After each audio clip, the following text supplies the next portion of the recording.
শেখ আব্দুর রাজ্জাক বিন ইউসুফ সাদ পরিবারের পক্ষ থেকে কুরবানি করা যাবে না বলে ফতোয়া দিয়েছেন, এটা কি ঠিক? আপনি নাম নিয়ে প্রশ্ন না করে ভালো। আমার উস্তাদ, উস্তাদ হিসাবে উস্তাদকে সম্মান দিতে হবে।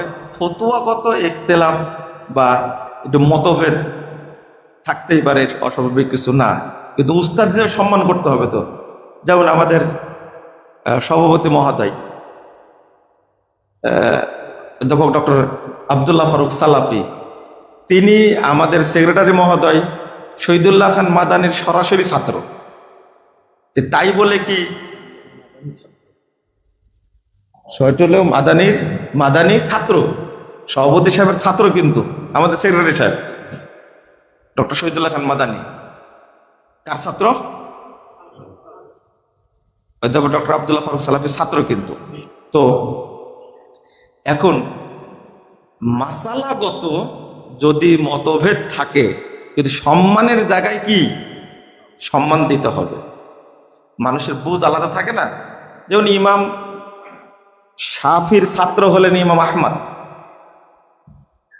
তো একটা মাসালায় ইখতিলাফ হয়েছে, ইমাম আহমদ বিন হাম্বল রাহিমাহুল্লাহ একটু মন খারাপ করেছেন। ইমাম শাফি রাহিমাহুল্লাহ তার বাড়িতে চলে আসছেন, বলছেন যে দেখো আহমদ, তোমার সাথে একটা মাসালায় মতভেদ থাকলেও বহু মাসালায় কি আমরা একমত না? দেখেন কত গুরুত্বপূর্ণ কথা, বুঝেন না মনে আপনারা? বহু মাসালায় কি একমত, কিন্তু কোন মাসালায় কি যদি ইখতিলাফ থাকে, এই জন্য এটাকে কি বড় করে দেখা উচিত না। ভাগা কুরবানি দেওয়া যাবে, এবং পরিবারের পক্ষ থেকে যিনি কুরবানি দিচ্ছেন, ঠিক আছে, যিনি কুরবানি দিচ্ছেন, একজন দিচ্ছে, অভিভাবক দিচ্ছে, নেকি সবাই পাবে।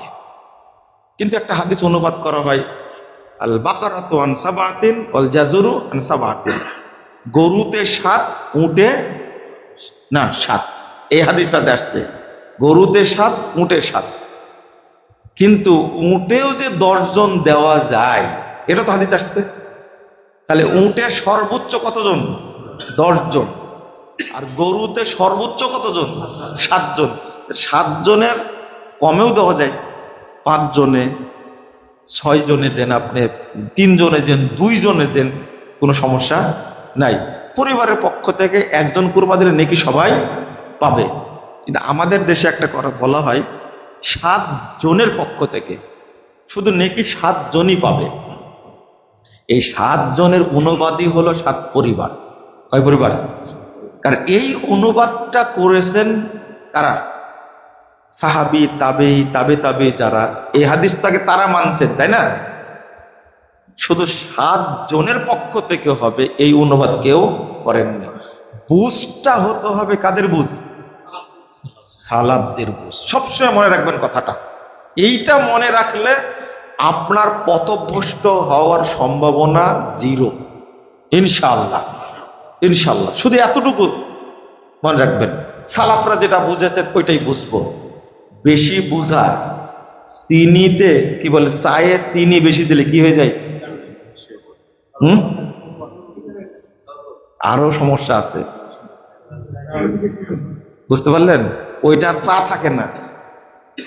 এখন আপনারা তো এইভাবে বললে বুঝবেন না। আগের মুরব্বীদের ওয়াজ গুলোই ভালো ছিল। আবু দার বর্তমানী রাহিমাহুল্লাহ, আব্দুল সাদাত 30 আলী, আব্দুর রক্ষুল্লাহ, তাদের ওয়াজে মানুষ চেঞ্জ বেশি হয়েছে। আমরা ভদ্র তো, আমাদের ওয়াজে মানুষ চেঞ্জ হয় না। আব্দুল সাদাত 30 আলী সাহেব বলেছিলেন, নুনু কাটতে যে একটু বেশি করে কাটতে, তাহলে বুঝে কেমন লাগে। বুঝেন না? সোজা কথা একবারে। সব জিনিস কি বেশি করা যায়?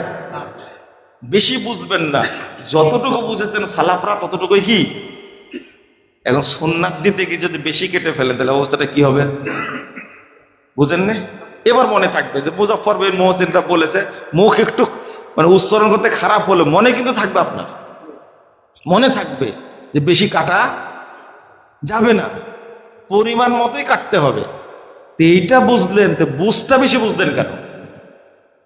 বলে দিলেন ভাগা কুরবানি করা মানে গোস্ত খাওয়া।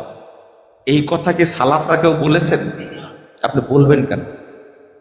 যখনই দেখবেন কোন লোক মানহাজ বিরোধী কথা বলছেন, তার বক্তব্য শোনা যাবে না, তার লেখনী পড়া যাবে না। খুব সাবধান, মানহাজ সবচেয়ে গুরুত্বপূর্ণ। আপনারা সামনের দিনেও আসবেন ইনশাল্লাহ, আসবেন তো মাঝে মাঝে। এই হালাকাকে আপনারা জাকজমক করবেন ইনশাল্লাহ। আর এখানে অনেক খরচ টরচ হয়, আপনারা সহযোগিতা করবেন ইনশাল্লাহ।